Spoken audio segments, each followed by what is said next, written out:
종합 스포츠 분석 토킹 채널입니다.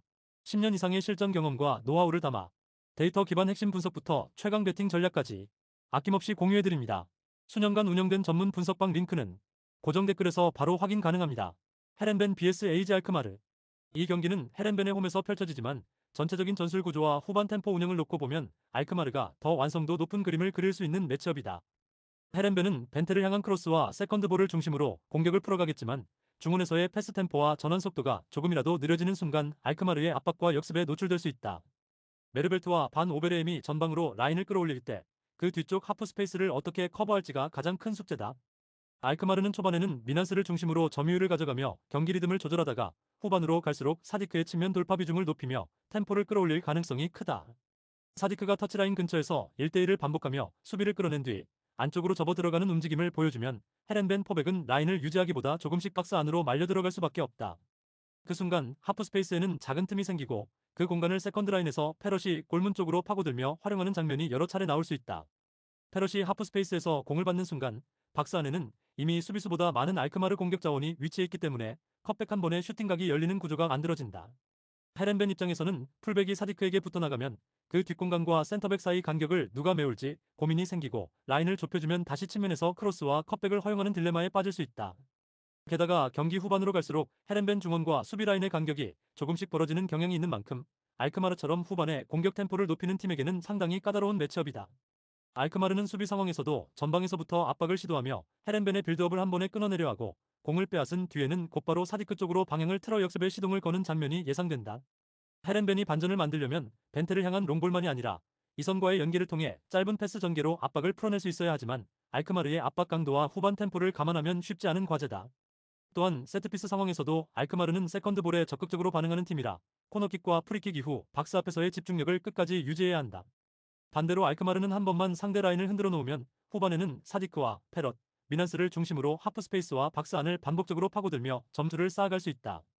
종합적으로 보면 헤렌벤이 홈에서 초반 분위기를 끌고 갈 여지는 있지만 시간이 지날수록 후반 템포 상승과 측면 하프 스페이스 연계에서 앞서는 알크마르 쪽으로 경기 흐름이 기울 가능성이 높다.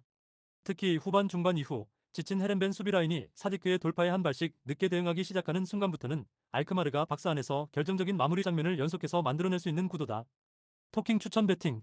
승무패 헤렌벤 패 강추. 언더오버 오버 추천. 헬라스 베로나 vs 파르마. 이 경기는 한마디로 세르다르가 이끄는 베로나의 중원 탈압박과 파르마 미드필더 라인의 단조로운 전개가 정면으로 부딪히는 구도다. 베로나는 3백과 3, 5, 이 구조를 활용해 중원 숫자를 우위로 가져간 뒤 세르다르가 방향 전환을 통해 압박을 풀면서 공격 템포를 한 단계씩 끌어올리는 그림을 기대할 수 있다. 세르다르가 첫 번째 압박을 탈출하는 순간 브라다리치가 전방으로 파고들고 지오바네가 수비 라인 뒷공간을 노리면 파르마의 수비 블록은 좌우 간격과 뒷공간 케어를 동시에 신경 써야 하는 난처한 상황에 놓이게 된다. 파르마는 펠레그리노를 향한 전진 패스와 크로스를 통해 한 번에 라인을 올리려 하겠지만 중원에서 탈압박이 단순하게 반복된다면 오히려 베로나의 전방 압박에 걸려 역습을 허용하는 장면이 더 많이 나올 수 있다. 특히 오르도네스가 쓰리백 앞에서 공을 받는 지점이 읽히는 순간 베로나가 변칙적인 전방 압박으로 패스 코스를 봉쇄하면 파르마는 선택지가 좁아지면서 위험 지역에서 실수를 노출할 여지가 크다. 이때 세르다르가 중원에서 공을 가로채 방향을 한 번만 바꿔주면 베로나 측면과 하프 스페이스에서 수적 우위를 만들며 양질의 득점 기회를 만들어가는 장면이 자연스럽게 이어질 것이다.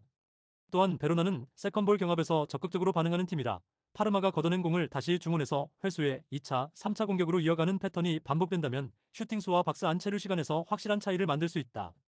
파르마 입장에서는 베르나베가 후방으로 내려와 빌드업을 도와주는 장면이 필요하지만 그 과정에서 전방과의 거리가 벌어지면 펠레그리노가 고립되는 시간도 길어질 수 있어 공격과 수비 모두에서 균형 잡기가 쉽지 않은 매치업이다. 그래서 전반 중반 이후부터는 베로나가 중원 주도권을 확실히 가져가고 파르마는 빠른 전환 한두 번에 기대해야 하는 흐름이 될 가능성이 크다. 후반 들어 파르마의 압박 강도가 떨어지면 세르다리의 방향 전환과 브라다리치의 전진 주기가 더 여유를 가지게 되고 그만큼 베로나가 박스 근처에서 세컨볼과 세 번째 패스를 더 자주 연결하는 장면이 늘어날 수 있다. 물론 베르나베의 중거리 슈팅이나 펠레그리노의 제공권 한 방으로 파르마가 스코어를 건드릴 여지는 있지만 90분 전체를 길게 놓고 보면 구조적으로 흐름을 잡을 수 있는 쪽은 베로나 쪽에 가깝다. 종합하면 베로나가 중원 탈압박과 방향 전환을 통해 파르마의 단조로운 빌드업을 공략하고 세컨볼 경쟁력에서도 앞서면서 득점 찬스 횟수에서 확실한 우위를 가져갈 가능성이 높다. 스코어 양상은 파르마도 한 골 정도는 노릴 수 있지만 베로나가 두 골 이상을 만들어내며 결국 스코어보드 상에서는 분명한 우위를 가져가는 그림이 더 자연스럽다. 토킹 추천 배팅. 승무패 베로나 승주력. 언더오버 추천. 레알 오비에도 vs 라요 바이에카노. 이 경기는 실점이 많은 쓰리백을 들고 나오는 오비에도와 28라존을 중심으로 한 라요의 공격 퍼포먼스가 정면으로 충돌하는 매치업이다. 오비에도는 12경기 20실점이라는 수치가 말해주듯 쓰리백 숫자에 비해 라인 간 간격 관리와 박스 안대인 방어에서 불안 요소를 그대로 드러내고 있다. 쓰리백 앞을 보호해야 할 미드필더 라인이 역습 상황에서 제때 복귀하지 못하면 덴동커 앞 공간이 비고 그 지점을 상대 이선에게 그대로 내주는 장면이 반복될 수밖에 없다. 라요는 28라존이 하프스페이스에서 공을 잡는 순간 프로토스가 측면에서 속도를 올리고 우나이 로페즈가 뒤에서 템포를 보조하며 공격 방향을 한 번 더 비틀어줄 수 있는 팀이다. 그래서 라요 입장에서는 굳이 전방 압박을 무리하게 걸기보다는 블록을 안정적으로 유지한 뒤 탈압박 이후 28라존을 중심으로 한 역습 루트를 가동하는 쪽이 효율적이다. 세트피스에서도 28라존의 킥 정확도와 중앙 자원들의 침투 타이밍이 좋기 때문에 오비에도의 느슨한 마킹과 세컨볼 정리 미흡을 반복해서 찌를 수 있는 여지가 크다. 오비에도는 일리치와 차이라를 활용해 전방에서 라요 라인을 흔들려 하겠지만 중원에서 세컨볼 경쟁이 밀리는 순간 공격으로 나갈 힘 자체가 줄어드는 단점을 안고 있다. 경기당 평균 1.6실점을 허용하는 3백 수비 조직으로 28라존을 축으로 구성된 라요의 세트피스와 역습 패턴을 온전히 감당하기에는 구조적으로 버거운 매치업이다. 라요가 먼저 선제골을 가져가는 흐름이 만들어지면 오비에도는 3백 라인을 더 끌어올릴 수밖에 없고 그 순간 라요의 역습 한 방이 경기의 두 번째, 세 번째 골로까지 연결될 위험도 존재한다. 그래도 홈팀 오비에도가 세트피스 한두 번이나 롱볼로 일리치를 향해 단순하게 붙여서 반격을 시도할 수는 있겠지만 전체적인 슈팅 볼륨과 결정적인 찬스 수에서는 라요가 앞설 가능성이 크다.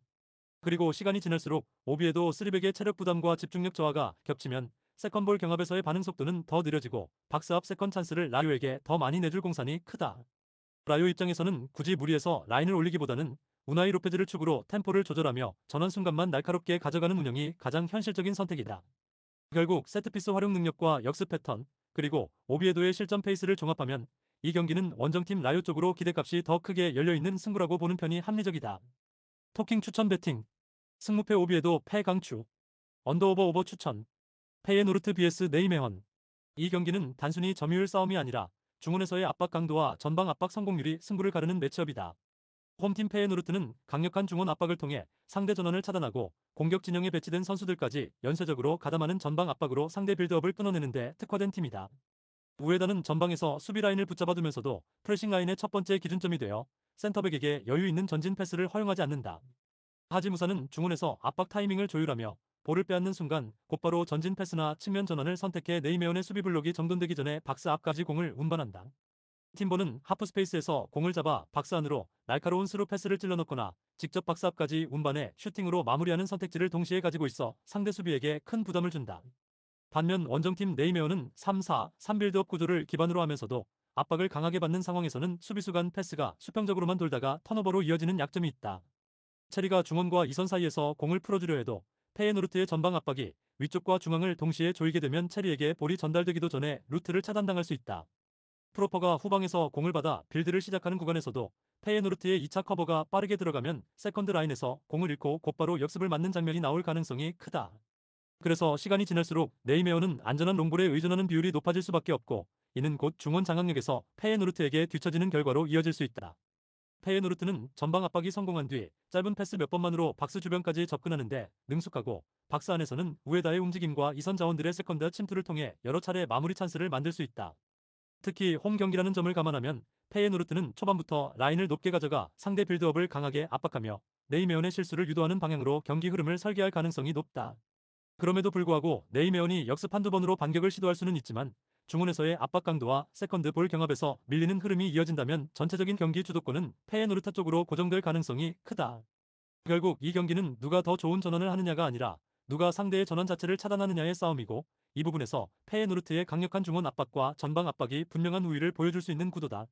따라서 네이메온의 3-4-3 빌드업이 압박에 묶이는 순간부터 홈팀 페에노르트가 템포를 완전히 장악하며 후반으로 갈수록 더 많은 득점 찬스를 만들어낼 가능성이 높다. 토킹 추천 배팅. 승무패 페에노르트 승 강추. 언더오버 추천.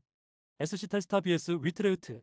이 경기는 홈팀 텔스타의 불안한 3백과 원정팀 위트레흐트의 하프스페이스 침투 패턴이 정면으로 충돌하는 구도다.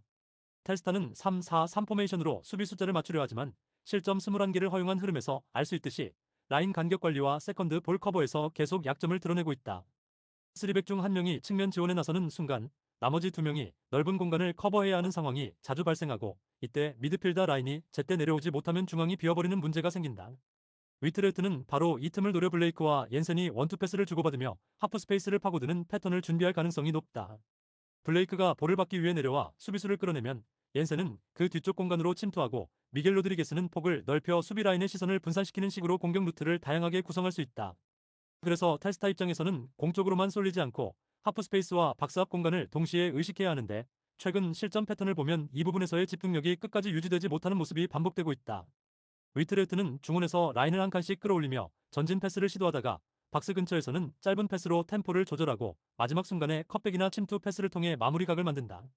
이때 테스타가 볼만 보면서 수비 라인을 너무 좁게 가져가면 하프 스페이스에 자리 잡은 이선 자원에게 프리한 슈팅각이 열릴 수 있고 반대로 라인을 넓히면 측면 뒷공간이 비는 딜레마에 빠지게 된다.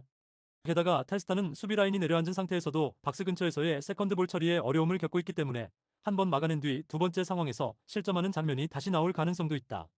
위트레흐트는 전반부터 하프 스페이스를 집중적으로 공략하며 테스타의 스리백을 옆으로 흔들고 후반으로 갈수록 테스타의 체력 저하 구간에서 더 많은 유효 슈팅을 만들어낼 공산이 크다. 테스타가 홈에서 초반 에너지를 앞세워 압박 강도를 올리더라도 빌드업에서 탈압박 루트가 마땅치 않다면 위트레흐트의 전방 압박에 막혀 쉽게 공을 내주는 구도가 나올 수 있다. 그렇게 되면 테스타는 라인을 정비할 틈도 없이 반복적으로 자기 박스 근처에서 수비하는 시간을 보내게 되고 위트레흐트는 점점 더 여유를 갖고 슈팅각을 찾아나가는 그림을 만들 수 있다.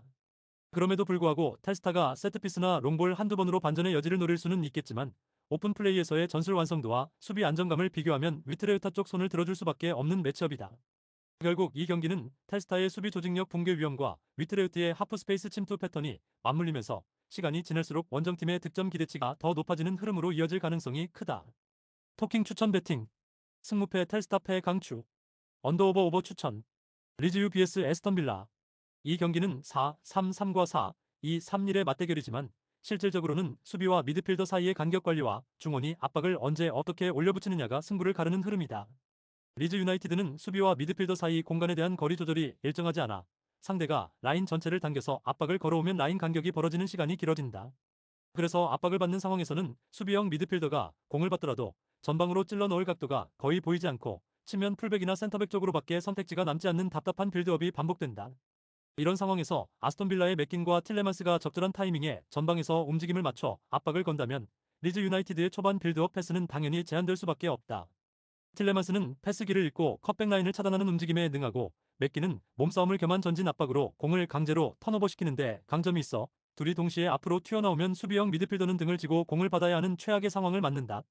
여기서 공을 빼앗기는 순간 빌라는 틸레만스의 첫 전진 패스와 맥긴의 침투, 와킨스의 채널 파괴가 한 번에 맞물리며 결정적인 역습 장면을 만들어낼 수 있다.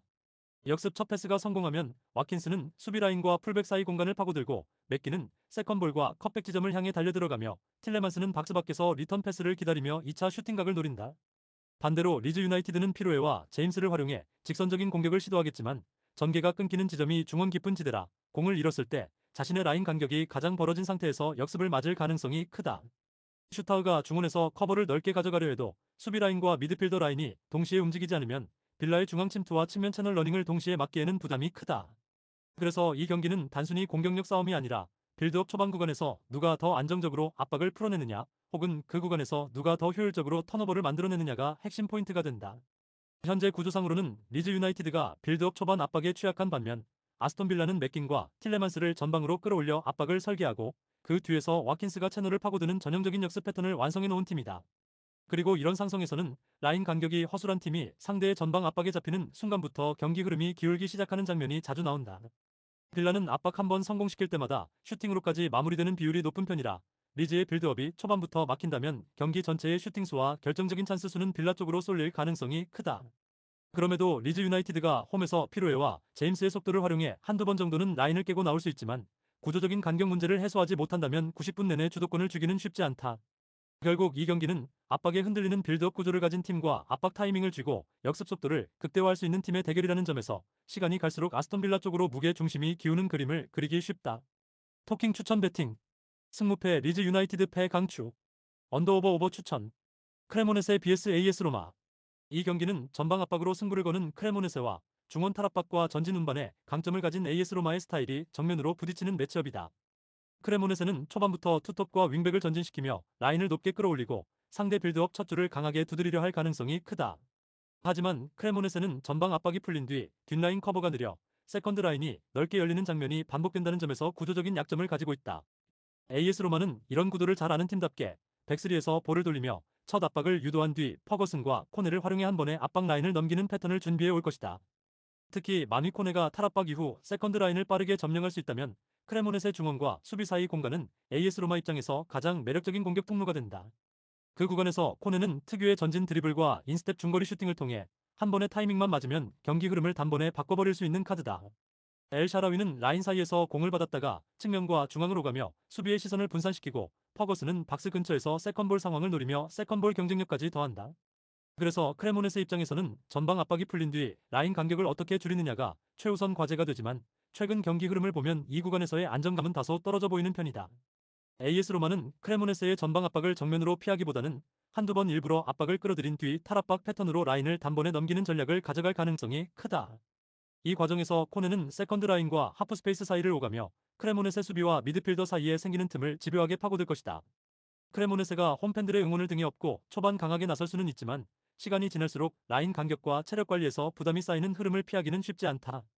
AS 로마는 반대로 경기 중반 이후 템포를 한번 끌어올려 세컨볼 경합에서 우위를 만들고 박스 앞에서 슈팅각을 반복적으로 만들어내는 경기를 그릴 가능성이 높다. 또한 크레모네세의 느린 라인 커버 특성상 후반 들어 교체 자원이 투입되는 타이밍에는 뒷공간과 세컨드 라인이 동시에 헐거워질 수 있다는 점도 변수다. 결국 이 경기는 크레모네세의 전방 압박 에너지보다 AS 로마의 중원 탈압박과 코네를 중심으로 한 전진 패턴이 더 완성도 있게 구현될 가능성이 높은 구도다. AS 로마 입장에서는 세컨드 라인 점령과 중거리 슈팅, 그리고 하프 스페이스 침투까지 연결되는 그 한두 번의 장면을 어떻게 득점으로 연결하느냐가 승부의 핵심이 될 것이다. 토킹 추천 배팅 승무패 크레모네세 패 강추 언더오버 오버 추천 AJ 옥세르 vs 올림픽 리옹 이 경기는 리그 최하위권으로 추락한 오세르의 불안한 3백 수비와 메이틀랜드 나일스를 중심으로 전환 속도를 끌어올린 리옹의 공격 구조가 정면으로 부딪히는 승부다. 오세르는 이미 12경기 19실점이라는 숫자에서 드러나듯 한 번 라인이 흔들리면 연쇄적으로 수비 조직이 무너지는 패턴을 끊어내지 못하고 있다. 3백과 윙백의 간격이 벌어지는 순간마다 하프 스페이스와 박스 앞 공간이 동시에 열리고 오수가 혼자 라인 사이를 커버해야 하는 장면이 반복되면서 세컨볼 상황에서도 수세에 몰리는 흐름이 이어지고 있다. 시나요코가 전방에서 몸싸움과 침투로 버텨주며 역습의 출발점을 만들 수 있지만 중원과 이선이 뒤따라 올라오지 못해 박스 안에서의 숫자 싸움에서 열세에 놓이는 경우가 많다. 반면 리옹은 더블 볼란치 라인과 이선의 움직임이 잘 맞물리면서 공을 잡는 순간부터 전환 속도가 한 박자 빠른 팀이다. 테스만이 중원에서 첫 패스를 정확히 끊어주고 메이틀랜드 나일스가 안쪽과 바깥쪽을 오가며 패스각을 만들어주면 카라베치가 라인 사이에서 공을 받아 상대 수비 블록을 정면으로 마주보며 선택지를 늘린다. 오세르의 수비 구조상 윙백 뒤 공간과 센터백 사이 간격이 동시에 열리는 상황이 작기 때문에 리옹의 공격 자원들은 하프 스페이스 침투와 컵백 패턴만으로도 여러 차례 유효 슈팅을 가져갈 수 있다. 특히 세트피스 상황에서 오세르는 마킹 전환과 세컨 찬스 처리에서 흔들리는 모습을 보여왔고 리옹은 제공권과 세컨 슈터를 모두 갖춘 패턴으로 코너킥 프리킥에서 꾸준히 위협을 만든다. 그래서 경기 흐름이 길어질수록 오세르는 라인을 더 내리면서 박스 안으로 말려 들어가겠지만 오히려 이 과정에서 세컨볼 정리와 박스 바깥 압박이 느슨해져 중거리 슈팅과 재전개에 당할 위험이 커진다. 리옹은 전반부터 중원에서 압박 강도를 유지하며 오세르의 빌드업을 끊어내고 탈압박에 성공하는 순간 빠른 방향 전환으로 3백 사이 간격을 공략하는 데 집중할 가능성이 높다. 오세르가 홈에서 최소한의 공격적인 모습을 보여주기 위해 라인을 한 번이라도 올리기 시작하면 리옹 입장에서는 메이틀랜드 나일스의 전진과 테스만의 직선적인 전환 패스를 통해 곧바로 뒷공간을 노릴 수 있는 구도가 만들어진다. 시간이 지날수록 체력과 멘탈 부담은 오세르 쪽이 더 크게 받게 되고 실점이 누적될수록 태클 타이밍과 라인 컨트롤이 흔들리면서 파울로 흐름을 끊는 장면도 늘어날 수 있다. 그러나 리옹은 세트피스 공격 루트까지 갖추고 있어 오세르가 파울로 버티려 할수록 오히려 또 다른 실점 위험을 부르는 양상이 나올 가능성도 높다. 결국 이 경기는 수비 조직과 전환 속도, 세컨볼 경쟁력, 세트피스 완성도까지 대부분의 지표가 리옹 쪽으로 기운 매치업이다. 오세르가 홈에서 한두 번 역습 기회를 만들 수는 있겠지만 전반 후반을 통틀어 보다 안정적인 경기 운영과 득점 기대값을 축적할 팀은 리옹 쪽에 더 무게가 실린다. 그래서 이 경기는 오세르가 버티는 싸움으로 끌고 가기보다는 리옹의 공격 패턴과 전환 속도에 밀려 실점이 누적될 가능성을 우선적으로 고려해야 하는 한판이다. 토킹 추천 배팅 승무패 오세르 패 강추 언더오버 오버 추천 라이프치히 vs 브레멘 이 경기는 라이프치히의 빠른 전환 속도와 브레멘의 느슨한 중원 압박 두 가지 흐름이 정면으로 부딪히는 매치업이다. 라이프치히는 수비 시 포백을 견고하게 세워두고 볼을 탈취하는 순간 이선이 한 줄씩 앞으로 치고 올라가는 구조라 역습 한 번마다 박스 근처까지 바로 도달하는 패턴을 자주 만든다. 오펜다는 뒷공간과 하프스페이스 사이를 계속해서 가로지르며 수비수를 끌고 다니고, 바카요코는 터치라인 부근에서 1대1을 유도한 뒤 안쪽으로 파고들면서 슈팅과 크로스 선택지를 동시에 열어둔다. 특히 바움가르트너의 킬패스 타이밍이 정확해 브레멘의 센터백과 풀백 사이가 순간적으로 벌어지는 순간을 집요하게 찔러 넣을 가능성이 높다. 그래서 라이프치히는 세컨드볼을 회수한 뒤 중앙 연결 하프스페이스 침투 컷백 또는 낮은 크로스라는 전형적인 득점 루트를 여러 번 반복해낼 수 있는 구도다. 반면에 브레멘은 더블 볼란치 라인에서 압박이 한 템포씩 늦게 붙는 경향이 있어 라이프치히 미드필더에게 전환 패스와 중거리 슈팅 선택지를 허용하기 쉽다. 은진마의 스피드와 슈미트의 연기 능력을 활용한 역습 한두 번은 만들 수 있겠지만, 세컨드볼 관리와 전개 완성도에서 라이프치히와 같은 레벨의 안정감을 기대하긴 어렵다. 또한 브레멘의 풀백 라인이 전진했다가 뒤로 돌아가는 과정에서 하프 스페이스가 비는 장면이 자주 연출되기 때문에 바카요코와 바움가르트너의 침투를 모두 동시에 막기에는 수비 자원이 분산될 수밖에 없다. 그럼에도 불구하고 브레멘이 세트피스나 롱볼 세컨드 상황에서 한 번쯤은 찬스를 만들 여지는 있지만, 90분 전체를 두고 보면 점유와 위협지수 모두 라이프치히 쪽으로 조금씩 기울어질 가능성이 크다. 라이프치히는 홈에서 공격 템포를 끌어올리는 순간 연속된 슈팅과 코너킥을 통해 상대를 박스 안에 가둬놓는 구간을 만들어낼 수 있는 팀이다. 그리고 이런 압박 국면에서 브레멘의 수비 조직은 세컨드볼 처리와 마킹 전환이 늦어지는 패턴이 반복되고 있어 후반으로 갈수록 실점 리스크가 커질 수 있다. 결국 이 경기는 라이프치히의 전환 속도와 하프스페이스 활용 능력이 브레멘의 느린 전개와 라인 간격 문제를 얼마나 철저하게 물고 늘어지느냐의 싸움에 가깝다. 라이프치히 입장에서는 초반부터 강하게 압박을 걸어 브레멘의 첫 빌드업 라인을 흔들어 놓고 세컨드볼 싸움에서 우위를 점하는 순간부터 경기 흐름을 완전히 접수할 수 있는 그림이다. 브레멘은 라인을 내리고 블록을 좁혀 버티는 선택을 할 수밖에 없는데, 그 선택 자체가 오펜다와 바카요코의 개인 능력을 상대로는 장기적으로 버티기 어려운 구조다. 종합하면 전술 완성도와 전환 속도, 그리고 하프스페이스 활용 능력까지 감안했을 때 이 매치는 라이프치히가 주도권을 쥐고 승리를 가져갈 가능성이 더 높은 경기다. 토킹 추천 배팅. 승무패 라이프치히 승강추. 언더오버 오버 추천. 베티스 vs 지로나. 이 경기는 전방 침투 이후 세컨라인 커버가 느린 지로나의 구조와 역습 타이밍을 정확히 잡는 베티스의 강점이 정면으로 부딪히는 매치업이다. 지로나는 3백과 윙백, 3톱을 활용해 라인을 전반적으로 높게 끌어올리려 할 것이고, 공격 시에는 바나트와 아스프리아가 뒷공간을 노리며 수비를 뒤로 밀어넣으려 할 것이다. 하지만 라인을 올린 상태에서 공을 잃는 순간 비체를 제외한 나머지 미드필더와 윙백들의 복귀 속도가 늦어지면 중원과 3백 사이 공간이 넓게 열리면서 역습에 그대로 노출될 위험이 크다. 바로 이 지점에서 베티스의 로드리고 리케메가 빛을 발할 수 있다. 로셀소나 두블 볼란치가 하프라인 부근에서 공을 따냈을 때 로드리고 리켈메가 중앙 혹은 하프 스페이스에서 공을 잡고 전진을 시작하면 지로나의 수비는 이미 간격이 흐트러진 상태에서 뒤늦게 대처해야 한다. 로드리고 리켈메가 드리블로 한 명을 제치고 나가거나 에르난데스를 향해 타이밍 맞는 스루 패스를 찔러 넣는 순간 지로나 3백은 옆과 뒤를 동시에 케어하기 어려운 상황에 몰린다. 지로나 입장에서는 바나트와 아스프리아의 공격 재능을 살리기 위해 라인을 올릴수록 역으로 베티스의 역습 타이밍을 자주 허용하는 모순적인 그림이 만들어질 수 있다. 베티스는 전형적인 라인을 내리고 카운터만 노리는 팀이 아니라 필요할 때는 점유를 가져가다가도 지로나의 실수를 읽는 순간 역습으로 템포를 크게 전환할 줄 아는 팀이라 전술 상성에서 우위를 점할 수 있는 조건을 갖추고 있다. 특히 로셀소가 중원에서 전환 패스를 섞어주면 지로나 미드필더 라인이 좌우로 넓게 벌어진 상황에서 계속 방향을 바꿔 따라가야 하는 상황이 되고, 이 과정에서 집중력이 떨어지는 순간 베티스의 한 방이 나올 가능성이 크다. 지로나도 바나트와 아스프리아의 개별 능력으로 박스 근처까지 올라오는 장면은 만들겠지만, 포지션을 잃은 상태에서 역습을 맞는 빈도가 늘어나면 골 앞에서 버티는 시간이 길어질수록 실점 리스크 역시 누적된다. 종합하면 전방 침투 시 세컨드 라인 커버가 느린 지로나의 구조와 역습 타이밍을 잡아 하프라인에서 전진하는 로드리고 리켈메를 축으로 한 베티스의 전환 패턴을 고려했을 때 경기 흐름은 시간이 갈수록 베티스 쪽으로 기울 확률이 높다. 토킹 추천 배팅. 승무패 베티스 승주력. 언더오버 오버 추천. 흐로닝원 vs FC 즈볼레. 이 경기는 양팀 모두 4-2-3-2를 가동하지만 후반전 교체 카드 활용과 박스 주변 밀도에서 흐로닝원이 얼마나 차이를 보여주느냐가 핵심이 될 가능성이 크다. 흐로닝원은 전반에는 윌름손과 반 베르엔, 타하를 중심으로 안정적인 점유와 빌드업을 통해 경기를 풀어가되 지나치게 무리하지 않고 상대 라인을 서서히 끌어내는 접근을 택할 것이다. 그래서 전반에는 슈팅 숫자보다는 박스 근처까지 진입해 패스 루트를 점검하는 장면이 많겠지만, 후반이 시작되면 교체 자원 투입과 함께 측면 스피드가 확실히 살아나며 분위기가 달라질 수 있다. 후반에 투입되는 슈퍼서브 자원들이 측면 돌파 속도를 한 단계 끌어올리면 즈볼레 수비는 벌어진 공간과 뒷공간을 동시에 의식해야 하는 상황으로 몰린다.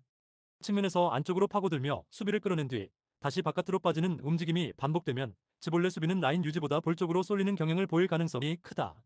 이때 세컨드 라인에서 타하가 하프 스페이스로 침투해 들어가면 컵백과 세컨드 볼에서 연속 슈팅 찬스가 열리며 문전압 혼전 상황에서 결정적인 한 방이 나올 여지가 충분하다. 반면 즈볼레는 코스톤스와 은바여, 오스팅을 중심으로 역습과 전환 상황에서 위협을 만들겠지만 라인을 내린 상태에서 전개가 길어지면 전방이 고립되는 위험을 감수해야 한다. 특히 후반 70분 이후 체력이 떨어지는 구간에서 즈볼레 수비 라인이 박스 안으로 말려 들어가면 세컨드볼과 크로스 차단에서 반 박자씩 늦어지는 장면이 이어질 수 있다. 이런 흐름이 누적되면 크로닝어는 측면 하프 스페이스 박스 안으로 이어지는 3단계 공격 흐름을 꾸준히 가져가면서 서서히 슈팅 숫자와 XG를 쌓아가는 양상을 보일 것이다. 즈볼레 입장에서는 중원에서의 압박 강도를 유지해야만 역습 찬스를 확보할 수 있지만 후반 교체 자원 싸움에서 밀리는 순간 경기 주도권을 내줄 가능성이 높다. 그래서 이 경기는 전반보다는 후반, 특히 70분 이후에 양팀의 체력과 교체 카드의 차이가 더욱 선명하게 드러나는 싸움이 될 수 있다. 결국 크로닝원의 후반 교체 자원 활용도와 측면 스피드, 세컨드 라인 침투 빈도를 고려하면 시간이 지날수록 크로닝원이 훨씬 더 유리한 흐름을 형성할 공산이 커 보인다. 토킹 추천 배팅. 승무패 크로닝원 승강추. 언더오버 오버 추천. 브레스트와 BS FC 메스. 이 경기는 중원 간격을 촘촘하게 유지하는 브레스트와 전방 압박 이후 라인 사이가 쉽게 벌어지는 메스의 스타일이 정면으로 충돌하는 매치업이다. 브레스트는 마그네티를 중심으로 3선에서 템포를 조절하고 델카스티오를 하프 스페이스로 끌어올려 1선과 2선 사이 공간에서 볼을 받게 하는 패턴을 즐겨 사용한다. 메스가 초반부터 전방 압박 강도를 높이면 브레스트는 포백에서 과도하게 리스크를 지기보다는 아조르크를 향한 전방 포스트 플레이와 마그네티의 짧은 탈압박 패스로 압박을 벗어나려 할 가능성이 크다. 메스의 전방 압박 후 리커버리 속도가 느려 1선과 2선 사이가 쉽게 벌어지는 특성은 델카스티오에게는 오히려 가장 달콤한 공간으로 열릴 수 있다. 델카스티오가 이 틈을 빠르게 점령한다면 등지고받는 터치 한 번으로 수비수 방향을 바꾸고 곧바로 아조르크와의 원투 패스나 측면으로의 전환 패스를 통해 공격 방향을 흔들 수 있다.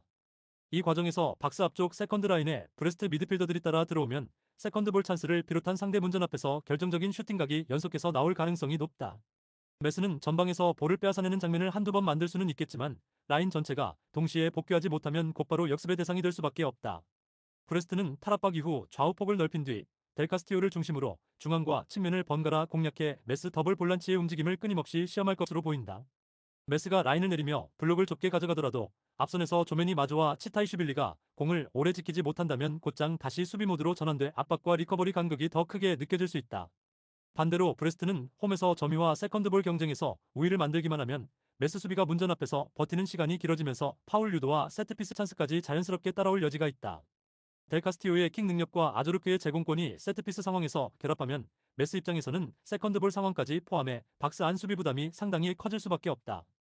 경기 후반으로 갈수록 메스의 전방 압박 강도는 떨어지고 1선과 2선 사이 간격은 더 넓어질 가능성이 크기 때문에 브레스트의 중원 장악력은 오히려 시간과 함께 강화될 수 있다. 브레스트가 중원에서 안정적으로 볼을 순환시키면서 델카스티오 중심으로 공격축을 유지한다면 메스는 역습 시도조차 깔끔하게 마무리하지 못한 채 다시 수비로 쫓기는 흐름에 갇힐 위험이 크다.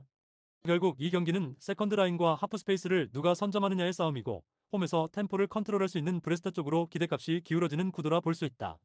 브레스트 입장에서는 델카스티오의 위치 선정과 아조르크의 기준점, 그리고 마그네티의 패스 선택만 제대로 맞아 떨어진다면 90분 동안 꾸준히 기회를 생산해낼 수 있는 경기다. 토킹 추천 배팅. 승무패 브레스트 승강추. 언더오버 오버 추천. FC 낭트 vs FC 로리앙. 이 경기는 낭트의 중원 압박과 세컨볼 경쟁, 로리앙의 불안한 대응 능력이 정면으로 부딪히는 승부다. 낭트는 4-1-4-1에서 2선 4명이 라인 전체를 눌러 올라가며 상대에게 여유 있는 볼터치를 허용하지 않으려는 성향이 강하다. 이때 베나탑이 과감하게 전진해 중원 윗선에서 세컨볼을 선점해준다면 낭트는 상대 진영 깊숙한 지역에서부터 두 번째 공격을 이어갈 수 있는 구조를 갖게 된다. 모스타파 모하메드는 박스 안에서 수비수 사이를 비집고 들어가는 움직임과 제공권이 모두 좋기 때문에 로리앙 수비가 한 번 라인 간격을 잃는 순간마다 위협적인 장면을 만들 수 있다. 레프낭은 뒤에서 균형을 잡아주며 압박 실패 시 커버 위치를 선점하고 동시에 전환 패스로 다시 템포를 끌어올리는 역할을 맡으면서 공수 간격을 정리해줄 수 있다. 반면 로리앙은 중원에서 변칙적인 압박이 들어오는 상황에서 첫 번째 패스 선택이 불안정하고 세컨볼 대응이 늦어지면서 상대에게 박스 근처 세컨 찬스를 허용하는 장면이 반복되고 있다. 수마노와 토신의 개인 기량만 놓고 보면 한 방은 분명히 있지만 그 지점까지 공이 도달하기 전에 중원에서 소유권을 잃는 구간이 길어지는 것이 가장 큰 문제다. 특히 세컨볼 경합에서 뒤로 물리며 반박자씩 늦게 반응하는 장면이 나오면 낭트의 2선 자원들이 박스 앞 공간에서 연속 슈팅, 세트피스, 코너킥 등 파생 찬스를 쌓아가는 흐름으로 이어질 가능성이 높다. 낭트가 홈에서 라인을 과감하게 끌어올리고 중원에서 템포를 높이는 선택을 할수록 로리앙의 탈압박 부담은 커지고 아베르겔 쪽에 압박이 집중되면서 빌드업 실수가 나올 여지도 커진다. 그래도 로리앙 입장에서는 수만호의 침투와 토신의 스피드를 활용해 역습 한두 번은 만들 수 있겠지만 전반적인 슈팅 볼륨과 위협 지수에서는 낭트가 앞서는 경기 양상이 유력하다. 시간이 지날수록 로리앙의 세컨볼 대응과 라인 유지에 피로가 누적되면 낭트 이선의 중거리 슈팅과 박스 안 세컨 찬스가 더 자주 나올 수 있는 그림이다. 그래서 이 경기는 초반부터 낭트가 압박과 템포를 통해 주도권을 가져가고 로리앙은 수비 블록을 버티면서 역습을 기다리는 전형적인 구도로 흘러갈 가능성이 크다. 세컨볼 경쟁과 중원 압박의 질에서 낭트가 확실한 우위를 점한다면 스코어 역시 낭트 쪽으로 서서히 기울 수 있는 매치업이다. 결국 중심축이 되는 것은 베나탑의 세컨볼 선점과 모스타파 모하메드의 박스 안 마무리, 그리고 레프낭의 균형 잡힌 포지셔닝이다. 이 세 축이 동시에 작동하는 순간 낭트가 홈에서 경기 흐름과 결과를 함께 줄 가능성이 높아진다. 토킹 추천 배팅. 승무패 낭트 승 강추. 언더오버 오버 추천. 툴루즈 vs 앙제 SC요. 이 경기는 한 줄로 정리하면 간격 관리에 실패하는 앙제의 탈압박과 그 타이밍을 읽고 들어오는 툴루즈의 전방 압박이 정면으로 부딪히는 흐름이다. 툴루즈는 3백과 중원 2명으로 기본 안정성을 확보한 뒤 마그리와 보호, 소우어로 이어지는 전방 라인을 이용해 압박과 전환 모두에서 속도를 끌어올리려 할 가능성이 크다. 특히 앙제의 중원 라인이 공을 잡는 순간 간격이 벌어지는 패턴이 반복된다면 툴루즈 입장에서는 미리 그 지점을 트리거로 설정해두고 타이밍을 맞춰 전방 압박을 한 번에 올릴 수 있다. 이때 보호가 전방과 중원을 잇는 연결고리 역할을 맡고 마그리는 박스 안에서 마무리 루트를 가져가며 소우어는 측면에서 넓은 폭과 안쪽 침투를 번갈아 사용해 수비 라인을 계속 흔드는 그림이 자연스럽게 그려진다. 앙제는 체리프의 스피드와 벨크딤의 활동량으로 역습 한 방을 노릴 수 있지만 탈압박이 끊기는 순간이 많아지면 오히려 더 깊숙한 지역에서 수비해야 하는 시간이 길어질 수밖에 없다. 툴루즈의 공격진이 이 타이밍을 정확히 읽고 압박을 가한다면 상대의 미드필더와 수비 라인 사이에서 볼을 탈취해 곧바로 페널티 박스 주변 지역까지 전개하는 장면이 반복될 가능성이 높다. 결국 툴루즈는 상대 진영에서의 볼 소유 시간을 늘려가며 세컨볼 경합에서도 앞서 나갈 수 있고 그만큼 박스 근처에서 두 번째, 세 번째 슈팅 찬스를 만드는 빈도도 올라갈 것이다. 반대로 앙제는 간격이 벌어진 상태에서 공을 잃는 장면이 늘어날수록 수비 라인이 계속 뒤로 말려 들어가고 미드필더들은 뒤쫓아가느라 체력 소모가 심해지면서 후반으로 갈수록 전환 속도가 떨어지는 문제가 생길 수 있다. 전술적인 상성만 놓고 보면 툴루즈는 전방 압박과 방향 전환의 완성도가 높게 평가되는 반면 앙제는 빌드업 루트가 예측 가능하고 압박에 약한 약점이 분명해지는 구도다. 그래서 전반 중반 이후부터는 점유와 지역 점령 모두 툴루즈 쪽으로 기울 가능성이 크고 앙제는 체리프의 개인 돌파나 세트피스 한 번에 기대야 하는 구간이 점점 늘어날 수 있다. 스코어 양상으로는 앙제가 한두 차례 역습 찬스를 만들 수는 있겠지만 전체적인 슈팅 수와 박스 안점유 시간에서 툴루즈가 확실한 우위를 가져가는 플로우가 더 자연스럽다. 특히 후반 막판에는 간격이 더 벌어진 앙제의 탈압박이 무너지는 장면이 나오면서 툴루즈가 교체 카드까지 활용해 추가골을 노려볼 수 있는 흐름도 충분히 예상할 수 있다. 종합하면 이 경기는 탈압박 간격 관리에 실패하는 팀과 그 타이밍을 끝까지 물고 늘어지는 압박팀의 대결이며 구조적으로는 툴루즈 쪽으로 저울이 크게 기울어 있는 상성이라고 정리할 수 있다. 토킹 추천 배팅. 승무패 툴루즈 승주력. 언더오버 언더 추천. 아스날 FC vs 토트넘. 이번 북런던 더비는 결국 중원에서의 간격 관리와 전환 속도가 승부를 가를 가능성이 크다. 아스날은 외대고르를 중심으로 공을 순환시키며 하프 스페이스를 장악하려 하고 요키레시가 수비 라인을 등에 업고 버텨줄수록 이선의 선택지가 풍부해지는 구조를 갖고 있다. 마두에케는 윙어 출발이지만 토트넘 중원과 풀백 사이 간격이 벌어지는 타이밍을 정확히 노려 안쪽으로 파고드는 타입이라 전환 순간에 큰 위협이 될 수 있다. 반면 토트넘은 중앙 미드필더들의 위치 교환이 매끄럽지 않아 빌드업 과정에서 공과 사람이 함께 움직이지 못하는 장면이 여전히 눈에 띈다. 그래서 전환 상황에서 커버링이 한 박자 늦어지고 그 과정에서 패스 미스가 누적되면 오히려 아스날에게 역습 출발점을 선물하는 그림이 나올 수 있다. 만약 토트넘 중원이 높은 위치에서 공을 잃는다면 아스날은 외데고르가 첫 패스를 찔러주고 마두에케가 그 타이밍을 포착해 안쪽으로 빠르게 침투하는 전개를 반복해서 노릴 가능성이 크다. 이때 토트넘 수비 라인은 중원 지원을 받지 못한 채 넓은 공간을 커버해야 하고 수비 간격은 자연스럽게 더 벌어지면서 박스 주변에서 수비 선택이 꼬일 여지가 크다. 그래도 토트넘이 개인 능력으로 한두 번은 기회를 만들 수 있겠지만 중원 조직력과 전환 안정성에서는 아스날이 더 높은 완성도를 보여줄 수 있는 매치업이다. 그래서 경기 흐름은 시간이 갈수록 아스날이 점유율과 경기 주도권을 쥐고 토트넘이 간헐적인 역습과 세트피스에 의존하는 양상으로 재편될 가능성이 높다. 그럼에도 불구하고 북런던 더비 특성상 초반 템포가 과열될 수 있지만 전술적인 균형과 수비 조직을 먼저 되찾는 쪽은 아스날일 가능성이 크다. 특히 마두에케가 토트넘 중원과 포백 사이 그 애매한 간격을 끊임없이 공략한다면 토트넘 수비는 한 번의 잘못된 압박 시도로 인해 라인이 한꺼번에 뒤틀리는 장면을 겪을 수 있다. 외데고르의 패스 타이밍과 요키레시의 움직임이 맞아떨어지는 순간 아스날의 결정적인 찬스가 연속으로 나오는 시퀀스도 충분히 예상할 수 있다. 결국 전환 상황에서의 커버링 완성도, 라인 간격 관리, 하프 스페이스 활용 능력을 모두 놓고 보면 이번 더비의 중심축은 아스날 쪽으로 기울 가능성이 높다. 북런던 더비라는 특유의 변수에도 불구하고 구조적으로 더 단단한 쪽은 아스날이고, 토트넘의 중원 불안은 이 빅매치에서 그대로 노출될 여지가 크다. 토킹 추천 배팅. 승무패 아스날 승 강추. 언더오버 오버 추천. 장크트 파울리 vs 유니온 베를린.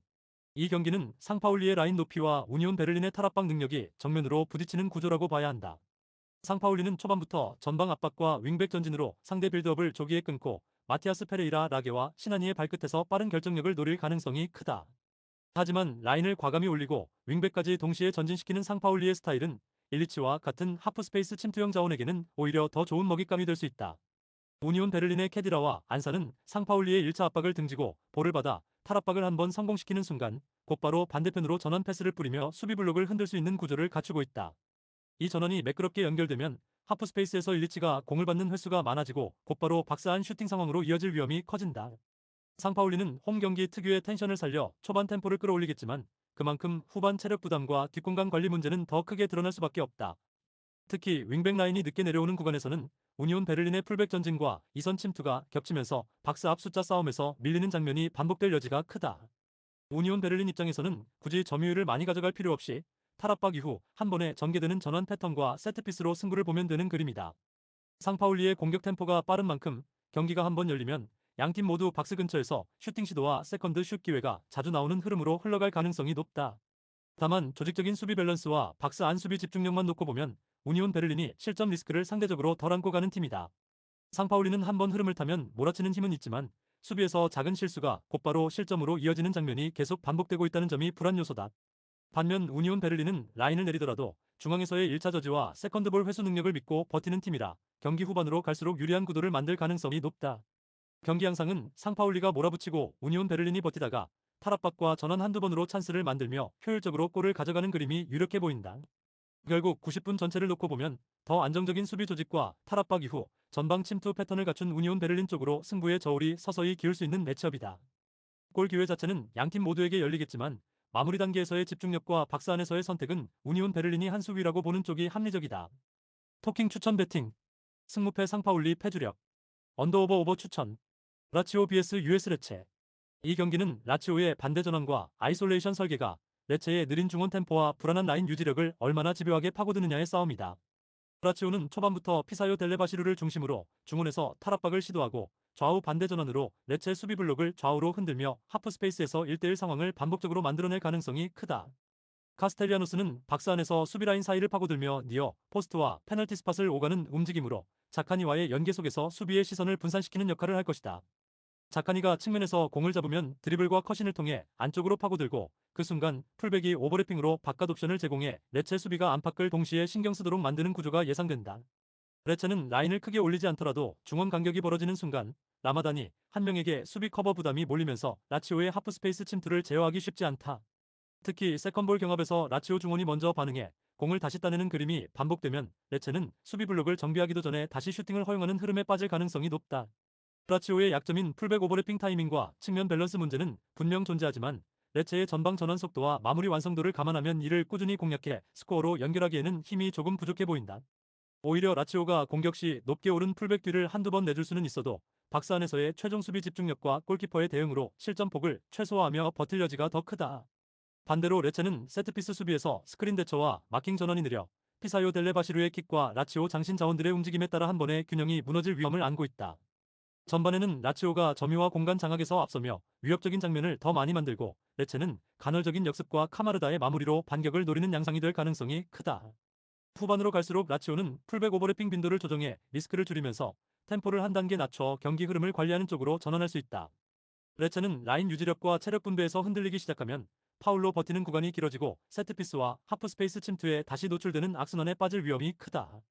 결국 전술 완성도와 전환 속도, 세컨볼 경쟁력에서 라치오가 한 수위라는 점이 90분 전체 흐름에서 점점 더 크게 체감될 수 있는 매치업이다. 레체가 세트피스나 순간적인 역습으로 한두 번 정도는 날카로운 장면을 만들 수 있겠지만 전체적인 주도권과 찬스의 양을 놓고 보면 라치오 쪽으로 저울이 기우는 그림을 예상하는 편이 합리적이다. 종합하면 이 경기는 라치오가 주도권을 잡고 경기를 설계한 뒤 후반에는 템포를 조절하며 리스크를 관리하는 방식으로 승부를 가져갈 가능성이 높은 한판이다. 토킹 추천 배팅. 승무패 라치오 승주력. 언더오버 오버 추천. 헤타페 vs AT 마드리드. 이 경기는 수비 블록을 단단히 내리고 버티려는 헤타페와 빠른 전환 패스로 방향을 틀어 측면 수적 우위를 만드는 AT 마드리드의 구조적 대비가 핵심이다.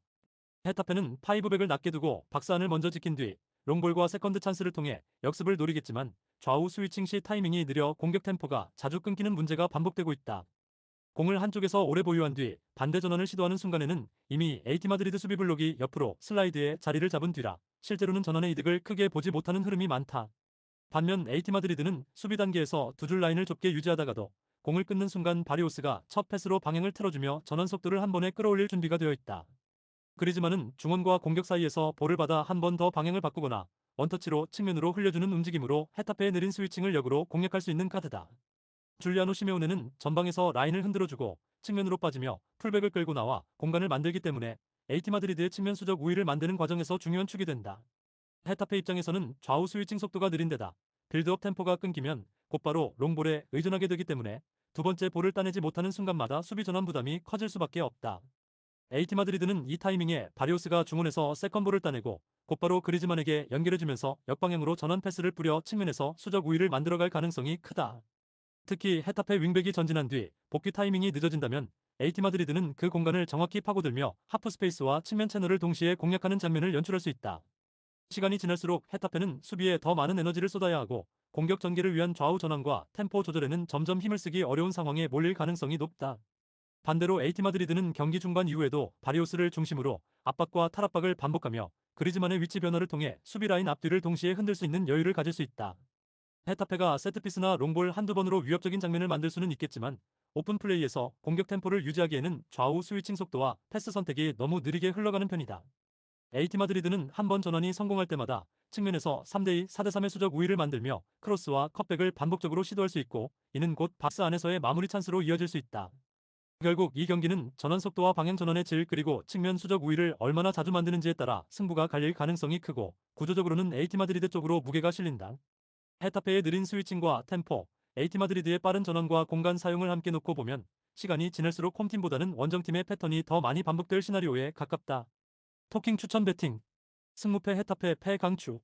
언더오버 언더 추천. 인테르 vs AC 밀란. 이번 더비는 같은 포메이션을 사용하는 두 팀이지만 후방 빌드업 구조와 하프 스페이스 활용 능력, 세컨볼 경쟁력에서 분명한 차이가 드러나는 매치업이다. AC 밀란은 후방 빌드업 시 수비형 미드필더가 지나치게 낮게 내려와서 공을 받는 바람에 센터백 라인과 사실상 한 줄을 이루는 장면이 반복된다. 그래서 전진 연결이 자연스럽게 이어지지 않고 그 때문에 중원과 공격진 사이에 비어있는 공간이 길게 남으면서 공격 템포가 끊기는 경우가 많다. 모드리치가 깊은 위치까지 내려와 볼을 받아도 앞쪽에 위치한 공격진과의 거리가 멀어져 원터치 콤비네이션보다는 롱패스에 의존하는 장면이 자주 나온다. 이때 풀리식이 안쪽으로 좁혀 들어와 볼을 받아도 주변에 연계 옵션이 부족해 개개인의 드리블과 돌파에 의존하는 비율이 높아지면서 공격 패턴이 단조롭게 굳어질 수 있다. 반면 홈팀 인터밀란은 라우타로 마르티네즈가 하프 스페이스로 내려와 볼을 받아주는 순간 바렐라와 튀랑이 동시에 전진하며 공격의 시작점을 전방으로 끌어올리는 구조를 가지고 있다. 라우타로가 등지는 동작으로 시간을 벌어주면 바렐라는 중앙과 오른쪽 하프 스페이스를 오가며 짧은 전진 패스를 공급하고 튀랑은 폭을 넓히거나 박스 안으로 파고드는 선택지를 번갈아 가져간다. 이 과정에서 인터밀란은 측면과 중앙을 동시에 위협하는 패턴을 만들며 자연스럽게 전방에 위치한 공격진들에게 여러 차례 결정적인 득점 기회를 만들어낼 가능성이 크다. 세컨볼 상황에서도 인터밀란 미드필더와 윙백이 먼저 반응해 공을 다시 점유하고 곧바로 박스 근처로 볼을 밀어넣는 전환 속도에서 우위를 보일 가능성이 높다. AC 밀란 입장에서는 히메네스와 풀리식의 개인 돌파, 모드리치의 킥 한 방을 활용한 세트피스나 롱패스 전개로 균형을 깨려고 하겠지만 구조적인 간격 문제를 단기간에 해결하기는 쉽지 않다. 특히 후반으로 갈수록 라인 간격이 더 벌어지고 수비형 미드필더의 하강폭이 커지면 인터밀란의 전방 압박과 하프스페이스 침투는 더 날카로워질 수 있다. 그래도 AC 밀란이 역습 한두 번으로 골문을 두드릴 여지는 있지만 90분 내내 주도권을 잡고 경기를 조율하기에는 빌드업 안정성이 부족한 편이다. 결국 전환 속도, 하프스페이스 활용, 세컨볼 경쟁력에서 안정적인 구조를 가진 팀이 더 많은 찬스를 가져갈 것이고 이 부분에서 홈팀 인터밀란이 한 발 앞서 있다고 보는 편이 자연스럽다. 홈 경기장의 에너지까지 더해지면 인터밀란은 강도 높은 압박과 빠른 공격 전개를 기반으로 더비의 흐름을 점점 자신들에게 유리한 쪽으로 끌고 갈 가능성이 크다.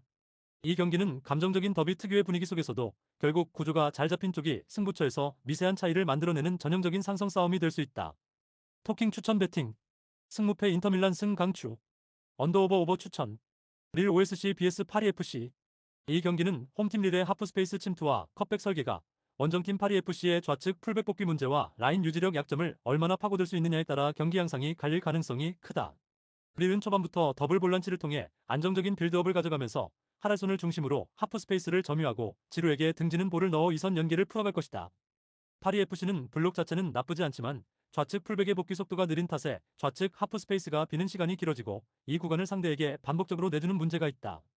하랄손이 이 지역으로 침투해 컵백 타이밍을 맞춘다면 결국 골문 앞에서 지루와 이선 자원들이 완벽한 슈팅각을 가져가는 장면이 연출될 가능성이 높다. 파리FC가 역습으로 위협을 만들 수 있는 루트도 존재하지만 그 과정에서 라인이 올라가고 좌측 풀백이 깊게 전진하는 순간마다 뒤쪽 하프스페이스 노출이 더 심해지는 딜레마를 안고 있다. 리은 세컨볼 경합에서도 한 발 먼저 반응해 두 번째 공을 다시 따내고 박스 주변에서 하랄손과 펠릭스 코레이아의 발끝을 거쳐 슈팅 볼륨을 꾸준히 쌓아갈 수 있는 구조를 가지고 있다. 시간이 지날수록 파리FC의 좌측 수비수와 중원 사이 커버 라인이 느려지면 릴의 반대 전환과 하프스페이스 침투 패턴은 더 자주 재현될 것이고 박스 안에서의 기회 수도 자연스럽게 늘어날 것이다. 물론 파리FC도 케바를 활용한 측면 돌파와 제벨스의 박스 안 움직임으로 한두 번 날카로운 장면을 만들 수는 있겠지만 90분 동안 꾸준히 릴 뒷공간을 공략하기에는 전원 속도와 지원 인원에서 한계가 있다. 릴 입장에서는 초반 강하게 몰아붙여 선제골을 노리되 득점 이후에는 풀백의 오버래핑 빈도를 조절하며 라인을 안정적으로 유지하고 지루를 활용한 롱볼과 세컨드 패턴으로 경기를 관리하는 선택이 가능하다. 파리FC는 점유보다는 실점을 최소화하는 데 우선순위를 두겠지만 좌측 풀백 복귀 문제와 하프스페이스 커버 문제를 동시에 잡지 못하면 시간이 갈수록 릴의 공격 패턴에 끌려다니는 그림이 나올 위험이 크다. 전술 완성도와 박스 안에서의 마무리 능력, 그리고 세컨볼 경쟁력까지 종합하면 홈팀 릴 이 경기 흐름을 설계하고 결국 스코어보드에서도 우위를 점할 가능성이 더 높은 매치업이다. 특히 하랄손이 좌측 하프스페이스로 파고들어 컵백 각도를 만들어내는 장면이 반복되면 파리FC 수비는 한 박자 늦은 커버와 마킹 전환으로 인해 계속 슈팅을 허용할 공산이 크다. 종합하면 파리FC의 구조적인 약점을 릴의 이선 자원들이 꾸준히 파고드는 그림 속에서 홈팀이 주도권과 결과를 함께 가져갈 시나리오에 무게를 두는 접근이 합리적이다. 토킹 추천 배팅 승무패 릴 승주력 언더오버 오버 추천 엘체 vs 레알 마드리드 이 경기는 탈압박 이후에도 안전한 선택에 머무는 엘체의 백패스 성향과 중원에서 과감하게 전진 패스를 꽂아 넣는 레알 마드리드의 성향이 정면으로 충돌하는 구도다. 엘체는 뒤에서부터 빌드업을 시도하지만 압박이 들어오는 순간마다 후방과 측면으로 볼을 되돌리며 시간을 벌려는 패턴이 강해 라파 미르와 이선 자원들이 높은 위치에서 볼을 받지 못하는 시간이 길어진다. 그렇게 공격 템포가 죽어가는 사이 레알 마드리드는 중원에서 벨링엄이 전원축을 잡고 과감하게 볼을 돌리며 전진 패스를 찔러 넣으면서 경기 흐름을 주도하려 할 것이다. 벨링엄이 전개 템포를 한번 끌어올리면 은바페와 비니시우스가 각각 하프스페이스와 측면을 동시에 파고들며 수비 라인을 뒤흔들고 페널티 박스 주변에는 득점이 유력한 공간이 자연스럽게 형성된다. 엘체 입장에서는 수비 라인을 내리며 버티려고 할수록 세컨볼 경합 지점이 박스 근처로 밀려들어와 두 번째 공을 내주는 순간마다 다시 실점 위기를 맞는 부담이 커진다. 특히 탈압박 이후에도 전진 의지가 떨어져 라인을 올리지 못하면 레알 마드리드의 이선과 풀백이 하프라인 근처까지 자유롭게 올라와 지속적으로 파도 공격을 이어가는 장면이 자주 나올 수 있다. 레알 마드리드는 벨링엄의 전진 패스와 박스 침투, 은바페의 뒷공간 침투, 비니시우스의 1대1 돌파가 서로 연결되면서 한번 흐름을 타기 시작하면 짧은 시간 안에 슈팅 횟수와 박스 안진입 횟수를 빠르게 늘릴 수 있는 팀이다. 엘체는 세트피스에서 라파미르의 제공권으로 한두 번 위협적인 장면을 만들 수 있지만 오히려 레알 마드리드의 역습 전환에 수비 라인이 무너지는 리스크도 함께 안고 있다. 전반 초반에는 엘체가 홈에서의 텐션과 수비 집중력으로 어느 정도 버티는 구도를 예상할 수 있지만 점유와 지역 점령에서 밀리기 시작하면 라인을 회복할 기회를 잡기 어려워질 가능성이 크다. 반대로 레알 마드리드는 선제 득점을 만드는 순간 굳이 과도하게 라인을 올리지 않고도 중원 압박과 측면 전개만으로 경기 템포를 관리하면서 추가골을 노리는 여유를 가질 수 있다. 후반으로 갈수록 엘체의 수비 집중력과 체력 소모는 커지고 백패스 비율은 더 올라가며 전진 시도는 줄어들 가능성이 높다. 이 시점에서 레알 마드리드는 세컨볼 경합에서 앞서며 다시 따낸 공을 곧장 박스 근처로 투입해 두 번째, 세 번째 득점까지 노릴 수 있는 흐름을 만들 수 있다. 결국 탈압박 이후 선택의 차이, 전진 패스의 강도, 세컨볼 경쟁력까지 모두 감안하면 90분이 지날수록 경기 흐름과 스코어보드가 함께 레알 마드리드 쪽으로 기울 가능성을 무겁게 볼 수밖에 없는 매치업이다. 토킹 추천 배팅 승무패 엘체 패주력 언더오버 오버 추천 구독, 좋아요, 알림 설정 토킹 가족방에서 더 많은 혜택을 만나보세요. 가족방은 고정 댓글의 링크를 통해 문의하세요. 감사합니다.